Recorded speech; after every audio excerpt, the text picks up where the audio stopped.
Here's how to scan a QR code in Roblox. First of all, you need to go ahead and open the Roblox application on your device, whether you're using computer or your mobile device.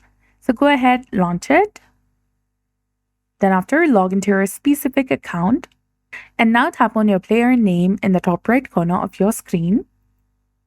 This will take you to your profile page. Here you can edit your avatar, edit your profile, view your full profile as well. But before you view your full profile, on your profile, look for the QR code icon that is beside the Edit Profile option. Tapping the icon will display your unique QR code, which others can scan to connect with you.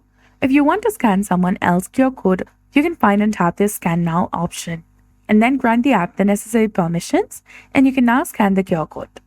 Also, go ahead and copy the profile link, and then you can share it with the people that you prefer or you want to be friends with on Roblox. Or you can just simply go ahead and take a screenshot of your QR code and share it among your friends, family, or your connections. So that's it. I hope you found this video helpful. If you did, please like, share, and subscribe. Thanks for watching. We'll see you again in the next one.